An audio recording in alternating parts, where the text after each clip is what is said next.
우리가 전쟁에서 승리하는 비결이 무엇일까? 우리가 어떻게 해야지 우리 이 땅에서 승리하는 삶을 살 수 있을까? 우리가 우리 동기 중에서, 우리의 동문 중에서, 또 우리의 가족 중에서, 나의 친구들 중에서 가장 머리가 되는 삶을 살아가는 비결이 대체 무엇일까? 우리는 내가 갖고 있는 탁월한 어떤 무기, 오늘 말하면 핵무기 같이 나는 많은 학벌과 나는 내게 무엇인가 주어진 조건이 많아야 된다고 생각을 합니다.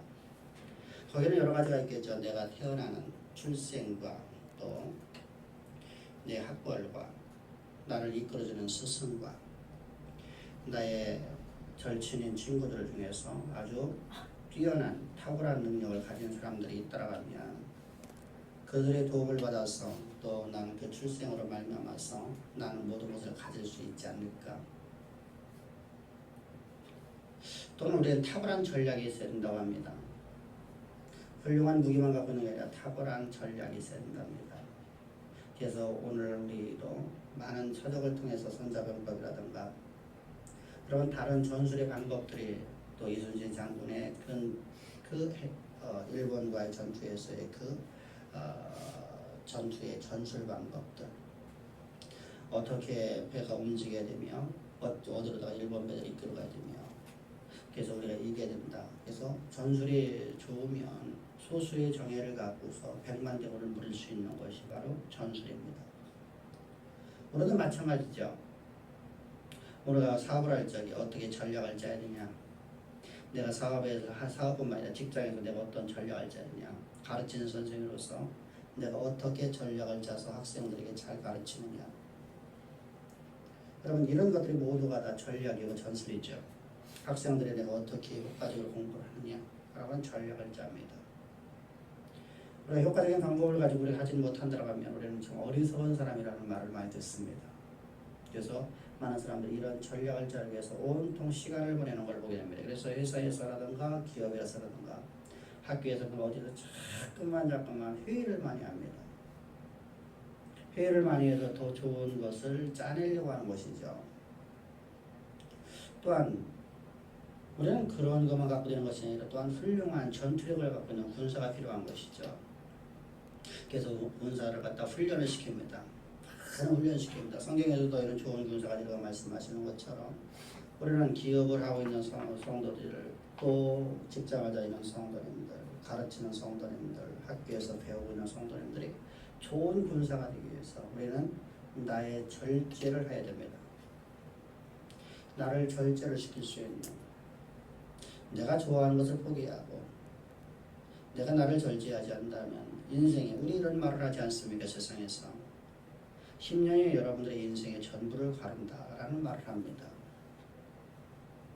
이런 학창기 때 우리가 학교를 공부할 적에 고등학교, 대학교, 대학원 과정의 10년이라는 기간이 우리 인생의 전부를 가르고요. 우리 인생의 말년에 행과 불행을 가져다 주는 것들을 보게 됩니다. 그래서 우리는 그런 것들을 우리가 인전 성공의 비결이라고 해서 우리가 내놓게 되는 것이 바로 세상이고, 오늘날 성공학을 가르치고 있는 많은 사람들의 모습입니다. 분명히 성경이 그렇게 말씀을 하고 있습니다. 그런데 하나님의 전술은 무엇이었는가? 성경에 나타나는 모든 하나님의 전술은 바로 그렇게 전술하시는 거가, 우리가 여러분들 탁월한 훈련을 받은 좋은 군사가 되지 말라는 말이 아닙니다. 우리가 여러 가지의 전술 방법을 우리가 짜내지 말라는 말이 아닙니다. 또 우리에게 좋은 무기가 필요 없다는 것이 아닙니다. 그러나 이 모든 것이 아무것도 없다 할지라도, 이 모든 것이 아무것도 없고 모든 것을 다 아무것도 없이 내가 태어났다 할지라도 하나님은 하나님의 전술을 우리가 따라가는 자들에게 하나님은 하나님의 영광을 드러내신다고 약속을 하시고 있는 것입니다. 그럼 하나님께서는 어떤 전술을 갖다 베푸셨는가? 왜 하나님께서는 왜 세상의 방법들에다가 전술을 쓰지 아니하시고 하나님의 방법들에다가 전술을 쓰시는 것인가? 여러분께 하나님의 전술을 바라보면 우리의 상식으로 다 납득이 되지 않아요. 어떤 누가 보더라도 그건 상식적인 이해야, 상식이 벗어난 전술이란 말입니다. 여러분 손자문법을 보더라도 모두가 상식적인 것이거든요. 아 이렇게 맞아, 이것이 옳아, 이렇게 해야지만 전쟁에 승리할 수 있어 라고 모든 군사들이 모두가 다 한결같이 맞아, 이것이 이렇게 매복해야 돼. 이때는 이렇게 전투를 해야 돼. 이때는 어쩔 수 없이 36개를 해야 돼. 뭐 이런 얘기들을 하게 됩니다. 그런데 하나님의 전술 방법은 우리 상식적이지가 않고 상식에서 벗어나 도저히 그렇게 갖고 여러분들 전쟁에 승리할 수가 없는 것. 그것은 오히려 패망의 길이고 그것은 완전히 죽음의 길을 걸어갈 수밖에 없는 상황이 되게 됩니다. 그런데 하나님께서는 왜 그렇게 하셨을까? 우리가 여러분 성경을 먼저 앞서를 보면은 하나님의 약속의 말씀이 먼저 있는 걸 항상 먼저 우리는 기억해야 돼요. 이스라엘 백성이 출애굽을 해서 시내산에 도착했을 적에 하나님이 그들에게 말씀하신 말씀이 있어요. 어떤 말씀하시냐면 내가 너희 앞서서 내가 나의 사자를 보낼 것이고 나의 위협을 보낼 것이고 나의 왕벌을 보내리라. 하나님이 나의 앞서서 먼저 가셔서 저들의 간담을 높게 하셨고 저들에게 큰 두려움에 떨려서 저들이 아무것도 할 수 없는 두려움에 사로잡힌 사람들이 저 군사들이 저 적군이 되었더니 하나님께 하셨다는 것입니다. 그러면 너는 나를 순종하라. 이것이 하나님의 전술 방법입니다. 우리 상식에서 벗어난 하나님의 말씀을 하시는데 그 말씀이 하나님께서는 최상의 방법이었거든요. 근데 하나님의 최상의 방법이 왜 인간의 최상의 방법보다 왜 모질라 보이느냐? 우리 상식에 벗어났느냐? 또 하나님의 최상의 방법이라고 하면 우리보다 더 뛰어난 방법을 만드시는데 왜 우리가 모자란 방법을 하시냐? 인간의 지혜의 한계 때문에 그렇습니다. 인간이라는 지혜는 아무리 지혜가 높다 한들 모든 지식을 다 곱하고 다시 10의 자승을 한다 할지라도 하나님의 가장 미련한 것보다 보질난 것이 바로 인간의 지혜입니다. 우리 모든 인간의 지혜는 하나님부터 주어진 것이기 때문에 발생자이신 하나님께서는 전능전지하신 하나님이십니다. 그런데 그 하나님께서 왜 그렇게 우리 상식에 벗어난 우리가 생각하기에 도저히 말이 안 되고 이렇게 하면 반드시 우리의 인간이 하나님 주신 지혜를 갖고 아무리 우리가 짜내봐도 하나님의 전술의 방법은 하급 방법처럼 보여지는데 왜 하나님은 굳이 왜 그 방법을 쓰시겠다고 하시는 것인가? 하나님은 하나님만이 영광을 받으시려고 하는 겁니다. 이것이 여러분들 가장 중요한 것입니다. 그래서 고린도전서 1장 27절부터 28절 보면 그 하나님의 전술을 내신 하나님은 이런 말씀을 하고 있습니다. 다 같이 시작. 그러나 하나님께서 세상에 미련한 것을 택하사 지혜 있는 자를 부끄럽게 하시며 세상에 약한 것들을 택하사 강한 것들을 부끄럽게 하시며 하나님께 세상에 천한 것들과 멸시받는 것들과 없는 것들을 택하사 있는 것들을 폐하려 하시나니 우리의 방법, 우리의 지식, 우리의 하고 있는 여러분 모든 전술을 다 동원해봐도 우리는 이 정도 돼야지 네가 쓰임받지 않을 것인가 이렇게 말을 하는데 하나님은 하나님의 택하신 자를 쓰시는 데 있어서 우리가 다 없다 할지라도 내가 너를 쓰겠다고 말씀하신 말씀을 이루시겠다는 겁니다. 그래 너는 나의 말에 순종하라는 겁니다. 너 이 성에 토달지 말고 너의 상식에다 토달지 말고 내 말에 토달지를 말고 너 내 말에 따르라는 겁니다.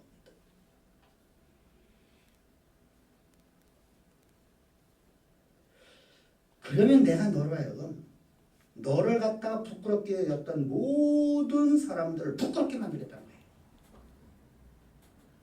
이게 다윗이에요. 이게 요셉이에요.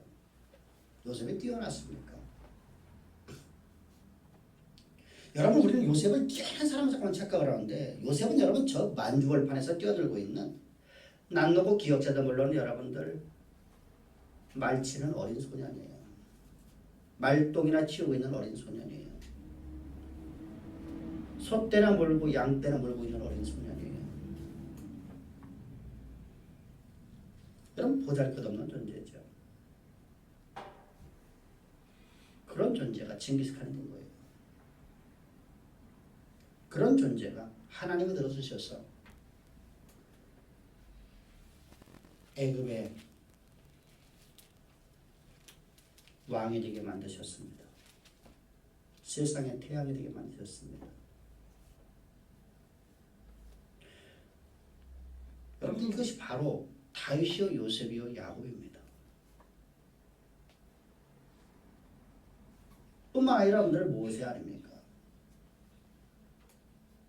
하나님 쓰신 사람들을 바라보면 모두가 다 하나님께서 모든 그들을 비아냥거리고 그들에게서 조롱하고 그들의 모독함을 갖고서 멸시하던 자들을 다 부끄럽게 하셨어요. 그래서 하나님만이 영광을 받으시는 거예요. 일이 네가 한 게 아니라 내가 한 거랍니다. 근데 우리는 내가 해서 하나님의 일을 이루려고 하죠. 내가 있는 재능이 하나님의 재능보다 더 커 보이죠. 내가 갖고 있는 지식이 하나님의 지식보다 더 커 보이거든요. 그래서 나는 상식적인 삶을 살려고 하려고 하는 거예요. 근데 요셉은 상식적인 삶을 안 살았거든요. 모세가 여러분 상식적인 삶을 삽니까? 홍해를 해서 여러분들 네 지팡이를 내어 밀라. 여러분 이 말이 됩니까? 우리 여러분 상식이나 우리 갖고 있는 지식을 다 동원한다면 그것이 여러분들 우리를 어떻게 구원할 수 있다고 생각하겠습니까?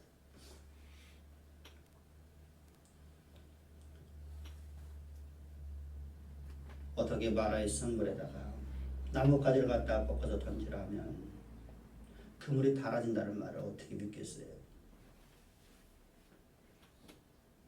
말이 되냐고요. 여러분이 상식으로 하면 어떻게 됩니까? 거기다 여러분들 비닐을 갖다가 엎어놔야 돼요. 그래서 새벽에 이슬 내리는 것을 받아 먹어야 돼요. 아니면 거기서 끓여갖고 수증기 나오는 거, 수증기를 다시 어떻게 해야 되죠? 냉각을 시켜서 그걸 물로 만들어서 그걸 먹어야 돼요. 나머지는 다 소금의 물이니까. 염도가 40% 정도 넘는 물이니까. 여러분, 이것이 우리 상식이거든요. 세상의 모든 지혜 있는 자들을 부끄럽게 하시고 세상의 모든 가진 자들을 세상의 모든 약한 사람들을 비아냥거리던 자들을 부끄럽게 하는 자들 하나님께서 내가 너를 들어 쓰겠다는 겁니다. 우리 이성에 도달지 맙시다. 상식에 도달지 맙시다. 여러분들 하나님 말씀에 가지고 여러분들 우리는 또 다른 자가 되면 안 돼요. 하나님 말씀은 아멘이옵니다. 그래서 성경은 여러분 말씀하십니다. 베드로서도 여호와의 말씀은 하나님 모든 말씀은 아니오가 없고 예만이 있나니.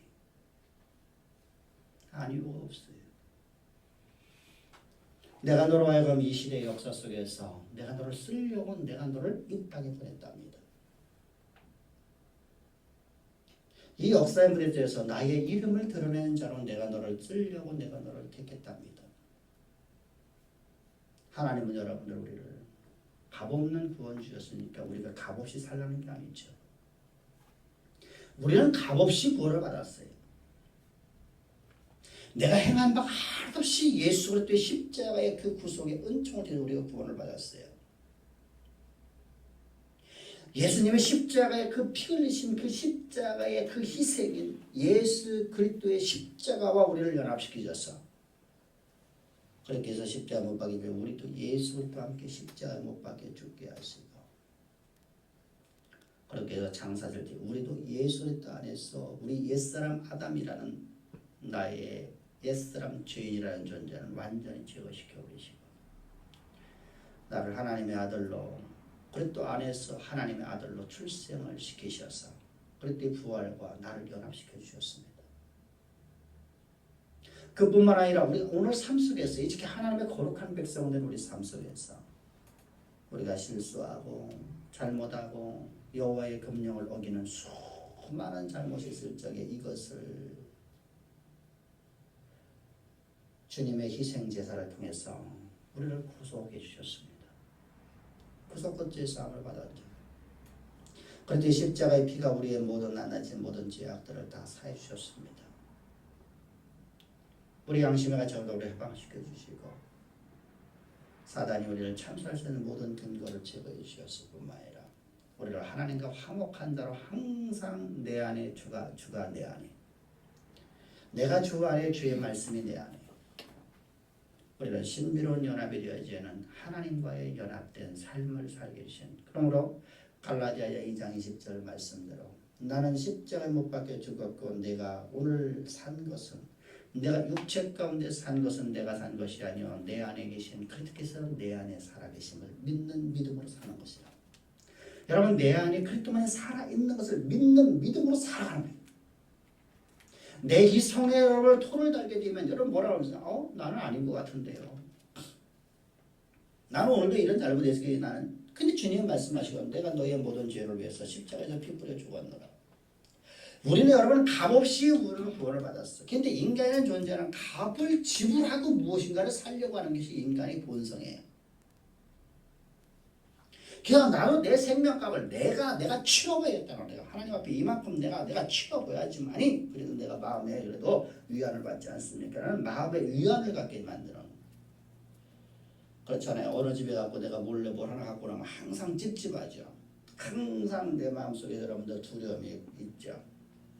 이걸 말해서 그걸 말해서 내 마음에 해방을 받지 못하고 그 문제 때문에 그때 그 일 때문에 이런 문제 생기는 거 아니야? 라고 하는 양심의 가책이라는 게 우리 있게 됩니다. 그래서 그걸 갖다 주고 그에게 용서를 빌고 내가 법의 처벌을 받고 나면 내 마음의 양심의 가책으로 나는 해방을 받게 되고 나는 자연으로 살아가게 되는 겁니다. 그런데 이 희생을 나에게 맡기지 아니하고 예수님이 하셨다는 것입니다. 나는 값없이 구속을 받았고 값없이 하나님의 아들이 되었어요. 근데 하나님의 입장에서 바라봅시다. 하나님의 입장에서 오직 하나밖에 없는 오직 독생자를 십자가 못 박혀 죽이셨어요. 뿐만 아니라 그분께서 십자가에서 풀리신 피는 오늘도 우리의 모든 죄를 위해서 오늘도 십자가에서 피 뿌려 죽으시고 있단 말입니다. 하나님의 입장은 최고의 값을 지불하시고 최상의 값을 지불하셨어요. 이렇게 값을 지불하시고 우리를 구속하셨어요. 우리를 죄를 사하셨어요. 여러분 이 놀라운 사랑 이 놀라운 은혜 이 놀라운 사랑을 통해서 우리가 하나님의 거룩한 백성이 된 것입니다. 주와 내가 완전한 연합이 되게 된 것입니다. 이 사랑을 잃어버린 자들은 촛대가 옮겨지리라. 계속 말씀하시는 말씀이 그거죠. 내가 촛대로 옮겼다. 촛대로 옮겼다. 옮겨지리라 아니라 옮겨버렸다는 거예요. 그러므로 너희가 빨리 회개하고 나에게 돌아오라. 미래형이 아니라 완료형이에요. 여러분 이렇게 하나님께서 우리를 들어 쓰시려고 이 땅 역사에 보내주시고서 이제 하나님의 전술 방법을 알려주십니다. 우리를 통해서 시대의 역사를 쓰는 자 만들겠다는 겁니다. 여러분들이 각자 있는 곳에서 여러분들의 역사를 쓸 수 있어야 돼요. 하나님께서 여러분들을 통해서 이루고자 하시는 모든 그 계획하심을 이루는 성취하는 것이 바로 역사를 쓰는 거예요. 오늘 이스라엘의 이 족속들이 역사를 다시 쓰고 있지 않습니까? 저 가나안의 역사를 다시 쓰고 있지 않습니까? 저 여리고성의 역사를 쓰고 있지 않습니까? 니처럼 하나님께서는 오늘 우리를 향해서 그 너희는 쓰는 자가 되지 성경의 지식을 아는 자가 되지 말라는 겁니다. 성경의 지식이 여러분들 내게 어떤 힘이 되겠어요? 아무 힘이 안 돼. 오히려 그것이 여러분 나라에 독을 만들어낼 수 있어요. 영적 우월주의에 빠질 수 있어요. 따라서 여러분 우리가 하나님을 아는 지식을 알면 우리는 그 말씀을 가지고 살아가는 사람들이 되기를 축복합니다. 할렐루야. 그 말씀을 가지고 내가 오늘도 최선의 방법대로 살아가는 거예요. 그럼 하나님의 전설은 뭐냐? 15절부터 16절을 보면 이렇게 말씀하고 있습니다. 시작. 일곱째 날 새벽에 그들은 일찍 일어나서 전과 같은 방식으로 성을 7번 도니 그 성을 7번 돌기에는 그날뿐이었더라. 7번째 제사장들이 나팔을 불 때 여호수아가 백성에 이르되 외치라 여호와께서 너에게 이 정을 주셨느니라. 여러분들은 하나님의 전설 방법은 도저히 이해가 되지 않는 방식인데 여리고 성의 여러분들 지형 조건을 먼저 조금만 이해해야 됩니다. 여리고 성은 약간 둔덕 위에 있는 둔덕 위에 있어요. 산이라고 보기는 어려울 정도로 약 200m에서 300m 정도 되는 우리를 보면 산이죠. 근데 저들의 입장에서는 산이라고 보기가 좀 어렵죠. 그냥 둔덕이라고 볼 수밖에 없죠. 왜? 저들은 순산 덩어리니까요. 우리는 여러분들 여기 도솔산을 우리가 산이라고 부르고 있습니다. 근데 저들의 고체는 둔덕이거든요. 우리 계룡산 여러분들 전 명산 중에 명산이라 하죠. 저 몇 미터예요? 약 600m밖에 안 나와요. 이스라엘은 여러분 성읍이 그냥 700m의 성읍이 있잖아요. 그냥 800m의 성읍이 있잖아요. 그래서 둔덕 위에 있는데 둔덕 위에 바위 되어 있는 이 둔덕인데 둔덕 위에다가 성읍을 지었어요. 성벽을 쌓았는데 이중 성벽을 쌓았고요. 성벽의 높이는 약 8m 정도라고 합니다. 성벽의 두께는 약 6.8m 정도가 된다고 합니다. 이렇게 이중 성벽을 쌓은 아주 난공불의 요새죠. 아주 난공불의 요새인데 이곳은 아주 우리로 말하면 최고의 휴양지예요. 종려나무가 많은 곳이에요. 이것은 아주 아름답기가 그지없는 땅입니다. 이것은 사해 근방에 있는 것으로서 사해가 근접해 있어요. 그래서 아주 사람들이 살기 좋은 것, 또 경치가 수려한 것, 거기다가 성은 난공불락이 요새요. 그곳에 있는 사람들은 아주 그렇다면 그 성읍을 차지한 사람 누구였어요? 전쟁에 능한 사람들인 네피림의 후손 같은 사람들이 이제 그곳에서 살고 있는 거예요. 근데 그 성을 갖다가 하루에 한 바퀴씩 엿새 동안 돌고 마지막 날 어떻게 하는 겁니까? 7바퀴를 돌라는 겁니다. 여러분, 오늘 그래서 우리가 아파트를 7바퀴 돌면 이 땅은 내 겁니다. 주님 말씀하신 거 아니잖아요. 그죠? 여러분, 주께서 여러분 이스라엘 백성들에게 특별한 다른 곳에서 이런 전술을 또 쓰지 않으셨어요. 이 전술을 쓰시는데 주께서 이제 전술의 방법을 주셔서요. 여러분, 이 상식도 없는 전술의 말씀을 굉장히 묘한 말씀이 있어요. 뭐라고 말씀하시죠? 너에게 이 땅을 주셨느니라. 이미 너에게 주었다는 겁니다. 전쟁도 아직 하지 않았어요. 전쟁은 시작도 하지 않았거든요. 이제 주님이 전술 방법을 알려주셨어요. 근데 너에게 이미 주었다는 거예요. 저 땅 누구 땅이라? 네 땅이라는 거예요. 저 땅 누구 땅이라고요? 너희 땅이래요. 우리가 지난 시간에 말씀 나눌 적에 여러분들 지난 시간에 나팔을 본 7째 사람들이 나팔을 뭐라고 했어요? 하초처라고 하지 않았었어요. 하초처라는 것은 전쟁을 하기 위해서 용병들을 부르는 전쟁을 선포하다는 겁니다. 선전포고하는 것이죠. 이제 전쟁이 시작된다. 그래 빨리 용사들 모여라. 이렇게 해서 용사들을 부르고 전쟁을 시작할 적에 선전포고용으로다가 이제 상대방이 우리는 이 동양 우리 중국이나 일본이나 우리나라는 비겁해요. 전쟁이야. 진짜 비겁하죠. 몰래 쳐들어가서 죽이고 이렇게 하잖아요. 그죠? 근데 여러분 프랑스 전쟁이라든가 또 유럽의 전쟁들을 여러분들 가만히 보세요. 그 전쟁 영화를 보면 여러분들 서로 간에 총을 딱 겨누면서 그냥 걸어가죠. 상대방 양쪽에서 따라가고 선전포고를 하죠. 나팔을 길게 불어요. 그죠? 길게 불으면 둘이서 어떡하죠? 그냥 맞으면 나가면서 싸워요. 그래서 총이 맞는데 그냥 가면서 맞아요. 전의 시체를 넘고넘어버려요. 우리나라 어떡하죠? 숨어서 몰래 밤중에 기습 공격을 하고 하잖아요. 근데 이 나라들은 보편적으로 그런 전쟁을 해요. 전쟁을 하고 있는데 바로 이때 부를 적에 부르는 나팔 소리가 하차차라는 나라예요.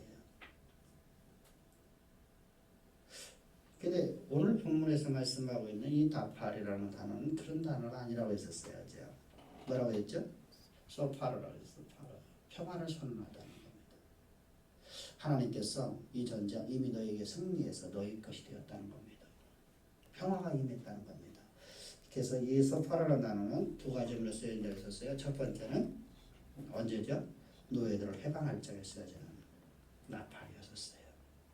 희년에 부르는 나팔입니다.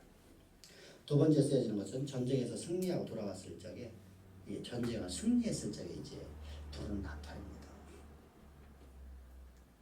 근데 하나님께서는 이 소파르를 부르라고 했어요. 이 전쟁이 너희가 이미 임했다. 너희가 이미 승리했다는 겁니다. 여러분들 나는 오늘 현실이 나는 절망적인데 주님은 내가 이미 이겼다는 겁니다. 나는 사업이 또 어려운데 주님은 내가 너를 여러분 이게 하나의 방식이에요. 하나님의 전술이에요. 나는 몸이 아픈데 주님은 말씀하여 내가 너의 모든 질병을 치유했노라. 그럼 나는 여러분들 세상의 상식을 따라서 갈 것이냐 하나님의 약속의 말씀을 믿고 나갈 거냐 여기 두 가지가 나타나는 것이죠. 근데 보편으로다가 내가 세상의 방식을 따라가려고 해요. 상식을 따라가려고 해요. 왜? 내 눈에 보여지는 것을 우리는 믿으려고 하기 때문에요. 그래서 믿음은 눈에 보여진다, 보여지지 않는다. 눈에 보여지지 않는 게 믿음이에요. 믿음은 약속의 말씀을 믿는 것이기 때문에 마저 보여지지 않아요. 근데 우리 삶 가운데 그 말씀이 성취되고 나면 이건 믿음이 아니라 이것은 믿음의 역사일 뿐이에요. 그래서 여러분 히브리서 11장에 보면 하나님께서 믿음의 사람들이 믿음을 다 어디다 놓고 있냐면 약속의 말씀을 믿고 있는 상태를 다 말하고 있어요. 그리고 났더니 아들을 낳았더라. 믿음의 결과만 나왔더라. 노아가 방주를 지었더라. 여러분들 노아가 방주를 짓고 있는 것이 믿음이에요. 아브라함이 나이가 100세에 자기 몸이 죽었고 아내의 몸이 죽었는데 아내의 몸에 들어가는 게 믿음이에요. 약속의 말씀을 믿고 의심치 않았다는 거예요. 오늘 여러분들 나는 내 안에 하나님이 계신 건지 아닌 건지 난 잘 모르겠는데 주님께서 말씀하셔요. 우리는 내가 느끼려고 하니까 문제되는 거예요. 그래서 많은 사람들이 불 받았다. 불 받았어요. 봐보세요. 불 받았다면 오순절에 체험하는 거예요. 오순절이죠. 성령이 임하는 시간이 여러분 오순절이에요. 우리 모든 사람들이 오순절이 다 나타나야 돼요. 그럼 불 받았다는 사람들이 불을 받았어요. 불을 받았으면 내 환경에 따라서 두려움이 있던가요? 없던가요? 오순절 사람들은.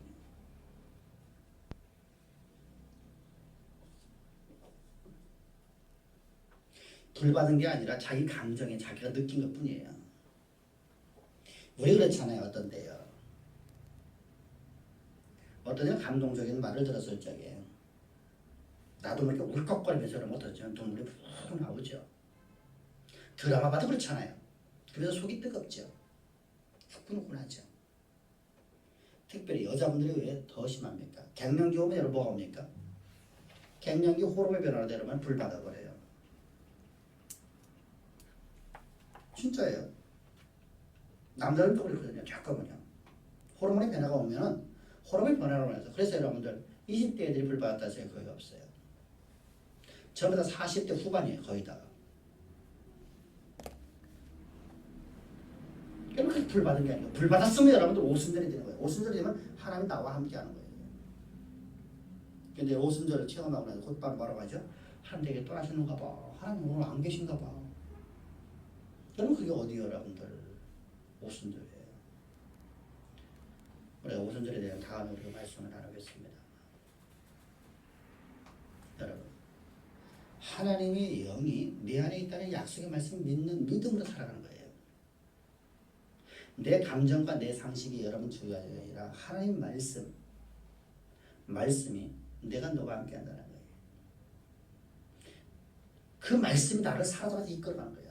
어떤 때 여러분은 내 삶 속에서 털컹한 문제가 느껴질 수 있죠. 그러나 그때마다 주님께 말씀하시죠. 야 너의 그 염려 네가 오늘도 불신하는 그 모습들 그때 십자가의 빚값으로 내가 너의 모든 죄악을 내가 다 사했고 나는 너와 항상 함께하며 내가 너를 갖다가 반드시 전쟁에서 승리를 했느니라. 할렐루야. 약속의 말씀을 두시거든요. 그래서 여러분들 내가 범죄를 한 것이 내가 오히려 하나님 안으로 한 걸음 더 나아가는 것 이게 바로 오순절이에요. 사도들을 바라보자고요. 환경에 두려워하던 거예요. 120문도가 환경에 두려워하던 거예요. 따라합시다. 우리 중에 어느 누구도 죽음을 두려워하지 않고 자기를 위해서 살지 아니하고 오직 주를 위해서 살더라. 그러니까 여러분 이것이 사도들이 모든 내용을 여러분 한 번에 다 말한 거잖아요. 여러분들은 왜 질병을 두려워합니까? 죽음을 두려워해서 그렇죠.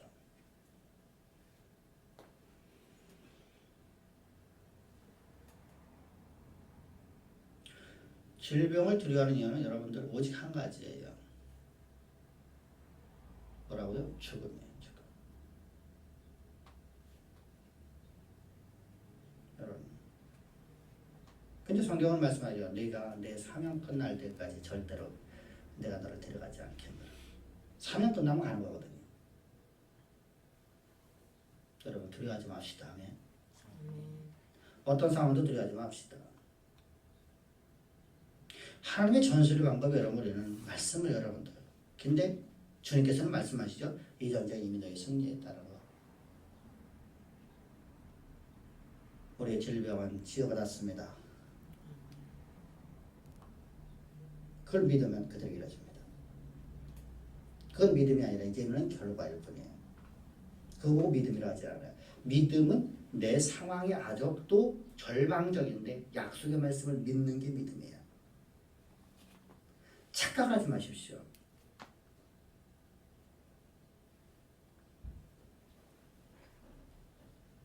근데 여러분들 더 중요한 말씀을 하고 있어요. 그 말씀까지 이해할 수 있겠는데 노획물을 어떻게 하라고 말씀하셔요? 어떻게 하죠? 그 성읍이 무너진 후의 일이죠. 이제는 전쟁에 승리하는 것이 아니라 성읍이 이제 완전히 저들이 다 끝장나서 전쟁에 승리하고 노획물을 나누는 문제를 말하고 있어요. 전쟁에 승리하고 환호가 막 일어나 축제를 벌이고 난 다음에 뭐 하죠? 이제 거기서 전리품들을 이제 나누잖아요. 보편적으로다가요. 그 후일이잖아요. 후일. 그 후일을 주께서 말씀하고 있어요. 뭐라고 말씀하죠? 이 성과 그 가운데 모든 것은 여호와께 온전히 바치되.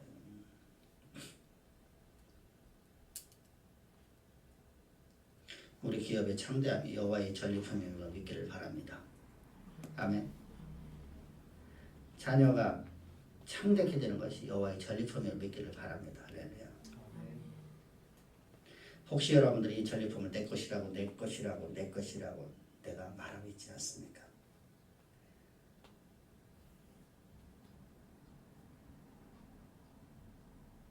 하나님께서 우리에게 주지 않으면 어느 것도 우리는 얻을 수가 없는 존재들입니다.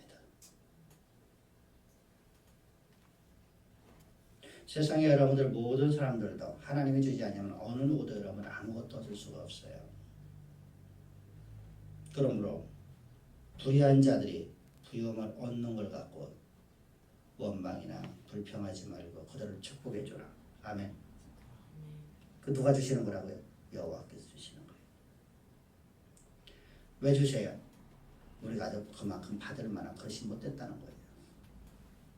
그럼 언제 주시느냐?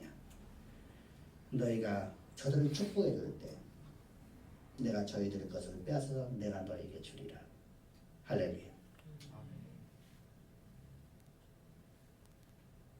이단들을 축복해 주라는 게 아니고요. 여러분들이 꼭 이단은 여러분들을 절대로 용납하지 말라고 하세요. 저들을 축복해 주면 안 되죠.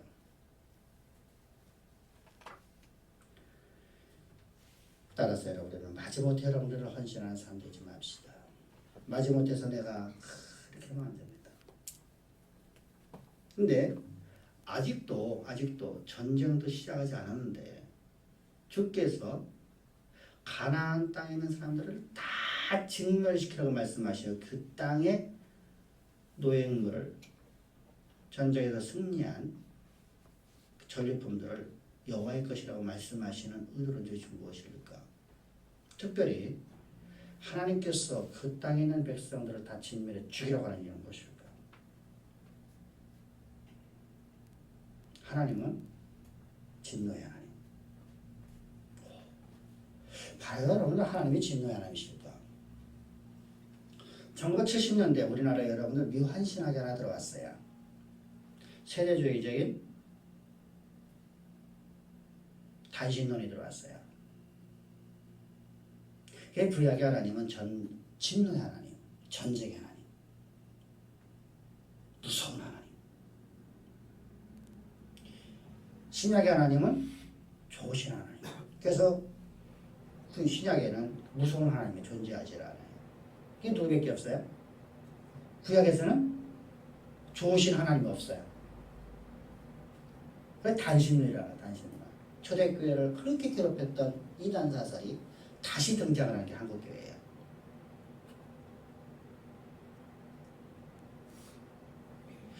그러면서 이제 지금은 성령 시대니까 예수님이 십자가 못 박혀 죽으시고 하늘 승천하셨으니까 이 땅에 존재하지 않죠. 우리에게 존재하지 않죠. 그러니까 지금은 성령 시대다. 성령을 찾으라라고 하는 오순절 계통이 나타나게 됩니다. 누가 보다 우리 이치를 맞아 보이죠. 그래서 많은 우주 수련자가 이제 그들이 커졌어요.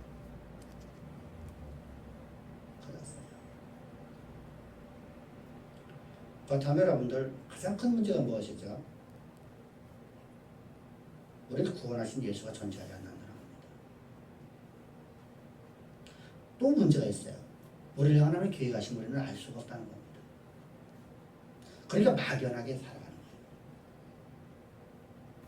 오순절 계통은 여러분 절대로 삼위일체 신론이 될 수 없기 때문에 나를 향한 하나님의 계획하심을 알지 못하게 그냥 막연하게 내가 이만큼 헌신하고 봉사하고 충성을 다하면 하나님이 해주실 거야 라는 막연한 기대감을 갖게 되는 거예요. 그래서 막연한 기대감을 만들어내는 거짓 신앙체계가 한국교회를 강타를 했습니다. 여러분, 과연 여러분들 저들이 말한 것은 그래서 저들이 등장시킨 뭐죠? 구약의 하나님의 진노하신 하나님, 전쟁의 하나님, 심판의 하나님. 오늘 본문을 보더라도 여러분들 저들 다 기시간한 동물까지 다 진멸 죽여라. 주님이 말씀하신 이 말씀의 의도가 지금 무엇일까?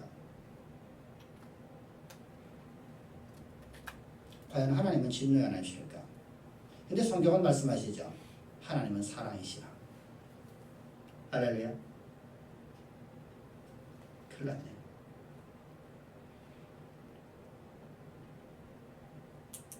다 나가야 되는데 벌써 57분이네요.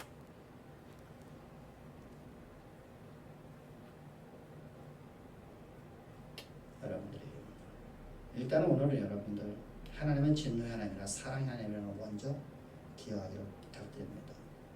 이것을 알려가면 출애굽기 창세기를 해석해야 돼요. 그래서 창세기를 해석해 나가기 때문에 아브라함의 기사를 다 해석해 나가야 돼요. 그래서 시간이 꽤 많이 필요해서 여러분들이 하나님은 진노의 하나님, 구약의 하나님이라고, 신약의 하나님이라고, 지금의 하나님이라고, 이러면 이단 사설에 빠지면 안 돼요. 이런 초대교회 이미 이단으로 정죄돼서 쫓겨난 단신론자들이에요. 사벨리우스로 말미암아서 사벨리우스 이스라엘 여러분들 단신론자들이 많았는데 100년 동안 여러분들 사벨리우스와 전쟁을 해요. 단신론자들과 전쟁을 해요. 그래서 단신론이 사라지고 그래서 삼일째 신론이 어거스틴을 통해서 한국 기독교에 정립이 되는 거예요. 단신론자들 때문에. 여러분. 그런데 여러분 시대마다 단신론자들이 잠깐 등장하는데 가장 많이 등장한 게 로마 가톨릭이에요. 왜 그렇게 했을까요? 그들이 교황권을 강화하기 위해서 나타나기 시작해요. 여러 가지 여러분들 우리가 교회사처럼 비극적인 상황입니다. 여러분들이 그러나 오늘 우리는 구약의 하나님은 진노의 하나님이 아니라 끊임없이 복을 주시는 하나님이십니다. 할렐루야. 그래서 다음 주에 우리가 이어서 창세기 12장 1절부터 시작해서 한 절 한 절을 봐가면서 하나님께서 얼마만큼 세상의 모든 백성들을 사랑하시는지, 얼마만큼 그분이 저들을 향한 기대감이 크신지, 하나님께서 오죽하시며 온 인류를 위해서 당신의 아들을 십자가에 못 박혀 죽이기까지 내어 던지신 하나님이신데 우리를 저주하시겠습니까? 세상을 저주하시겠습니까? 우리 세상에 저주가 아니라 저주하시는 하나님이 아니라 하나님은 끊임없는 복과 사랑을 베푸시는 하나님이시라 믿기를 바랍니다. 기도드리겠습니다. 좋으신 아버지 감사합니다. 우리를 이처럼 사랑하셔서 언제나 여호와의 전술을 따라 살아갈 수 있도록 우리의 믿음을 더해주심을 감사합니다. 그 믿음을 더하게 하시려고 우리가 주의 말씀을 주셨사오니 오늘의 말씀이 그저 하나의 설교문이 아니라 여호와의 말씀으로 다 듣게 하셨고 이 말씀이 우리 안에서 역사함을 확신하는 믿음으로 말씀을 들었습니다. 듣는 모든 자들에게 데살로니가를 통해서 말씀하신 너희가 우리가 전한 말을 사람의 말로 듣지 아니하고 여호와의 말씀으로 들으니 참으로 그러하도다. 그 말씀이 너희 가운데 역사하느니라 라고 하는 말씀이 오늘 예배드리는 우리 모든 성도님들의 삶과 가정과 기업과 직장과 학업에서 다 성취되어지는 말씀으로 주께서 두 팔 벌려 축복하실 줄을 믿사오며 감사하며 예수님의 이름으로 기도합나이다.